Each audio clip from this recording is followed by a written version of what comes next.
Welcome back to Ferris Sports Update. For our final segment, we'll talk Bulldog soccer, and with us, head coach Andy McCaslin. And Coach, first of all, welcome to the show. Appreciate you having me. Bulldogs at home opener this past Sunday, and certainly an exciting game against Saginaw Valley State. And you got a big goal with about 2 minutes left to earn a tie in double overtime. Yeah, we went down with about 15 minutes to go in the first half. Fought back, and you know, it really shows that we have some fight in the group to be able to come back and you know, score a goal with 2 minutes to go in the game. We had plenty of chances in front of that, which is nice. Saginaw's a very good team. They ranked 22nd in the country, so it was nice to get a draw for sure. But in terms of what we were able to do, we were able to go and get some good opportunities to score goals, and I think a little bit unlucky not to score more than just one on the day. Certainly. I know before we go to the highlights, Saginaw, you mentioned a ranked team, third consecutive opponent, either ranked or a returning NCAA tournament team. Just talk about that challenging start. Yeah, it's been murderer's row, actually, to start this year, and it doesn't get easier. We play Indiana Wesleyan tomorrow, and then the returning national champion on Saturday. So no, it's been tough, and it's been good for us, though, because we've kind of figured out right where we are. And weaknesses and things that we can improve right away. So in terms of that, it's been good for us, just as a kind of a younger group that like we're older than we seem, but we're young together, if that makes any sense. But like yesterday, we had 6 freshmen on the field, and they're fitting in well. So in terms of what we're able to do, we're able to figure out where we are and play some better teams that will expose us, and that's what we want going toward the GLIAC play. As we go to some of the highlights of Sunday's contest against the Cardinals, non-conference game against a conference opponent, but you certainly had some opportunities, as you mentioned, after Saginaw scored about 30 minutes in. Yeah, the idea behind scheduling that game is that we can kind of get the feel for a conference opponent without the pressure of the 3 points on the line. So it's nice that way in terms of you know, just feeling that pressure and being in that situation and getting used to it.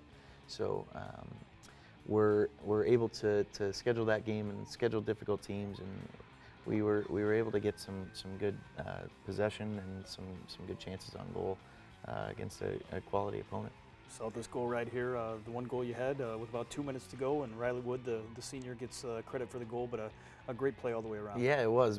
Brenna played Abby through to the left, and it was a service back across, which are some things that we work on. And Nicole gets to the end line and plays it across, and nice little tap-in finish. I know you mentioned before the show that the first goal, the Saginaw Valley State goalkeeper had allowed all season. Yeah, she was a Division I transfer and has been doing really well.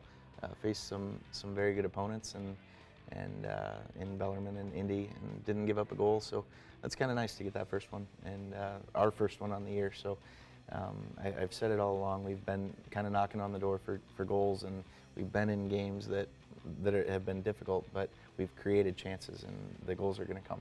We've got a group that can score goals, and it's about patience now and being a little more efficient in front of the net. Certainly had a strong defensive performance as well, allowing the Cardinals just one goal and a big save towards the end of the first overtime that really enabled you to get the tie. Yeah, Maddie has stepped up really well these last couple weeks. She's been consistent in training. And she makes those saves. You ask a goalkeeper to make one save that she shouldn't make in a game, and that was the one that we needed her to make. And I kind of joke with the group that they owe her frozen Coke, and I added to that one that they needed to get her a goal in overtime because she kept us in the match. Certainly, you had some opportunities even in overtime yourself to come up with a goal. Stephanie Garland, returning from an injury, had 9 shots on the day. Just talk about some of the other players and what type of impact they had on the match. Yeah, you know, Steph did have a good matchup on the wing. She was able to kind of get past her player a little bit. We pushed Meredith Smith forward into a role that kind of allowed us to. We were really pushing for the goal late, especially, so pushing Meredith forward, and she gave us a lot of great energy yesterday off the bench and did a really good job for us. But in the middle, we were solid. We were solid defensively. We created our own problem on the goal with a bad clearance, but in overtime, we had chances, and Nicole had a couple chances, and I think Riley had another chance, and things are coming. The goals are going to come, and so that's exciting. They're not there yet, and we have to sort that part out. You mentioned a non-league game here in the middle of the week against Indiana Wesleyan, and then right back home to start conference play against the defending national champions in Grand Valley, and certainly going to find out where you are in the GLIAC here right away. Sure. Indiana Wesleyan's a good team. They play in the Crossroads League in the NAIA, and they've got a new coach. So again, just like Saginaw with a new coach, they've got energy, and they play on a really nice, massive field like Grand Valley has, and all these things that are going to be nice for us as we go forward. So they're going to have energy, they're going to play well, and it's an exciting venue for us. It is a little strange coming off of it's kind of instead of a Friday, Sunday, it's a Sunday, Tuesday. So it's a little strange in that regard, but we're going to deal well with it just because it'll give us a later day off before we lead up to Grand Valley, which is nice because we're going to have some heavy legs after tomorrow, and we'll get them back under us before Saturday. I know a special tailgate event planned in conjunction with the Grand Valley game, of course, right before the football contest that night, and talk about that atmosphere, what you expect, and hopefully you get some student support as well. Yeah, hoping for some rowdy students, some noisemakers. Bring whatever you want. It's going to be great. We want all that support, and we'll return the favor later that night and later in the year. But giveaways, T-shirts and food, and it's going to be awesome. Come on out, support us. I know you've got a team that has a nice mix of some veterans back from last year, but some new, younger kids that have stepped in and are seeing a lot of time as well. Yeah, we have a lot of players stepping up, like you said.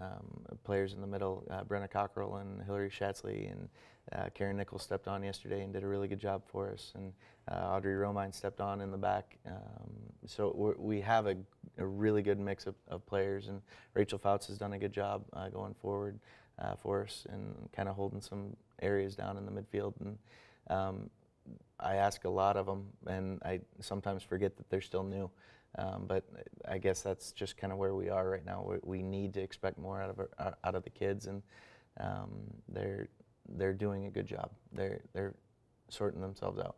I know, final question here, kind of like football, GLIAC certainly won't get any easier after the Grand Valley match, just continues with some of the opponents coming up. Yeah, honestly, I don't even know who we have after that. We're kind of focused on this week as we go and taking it day by day, but preparations for tomorrow and then definitely Saturday. But again, the league is exceptionally strong this year.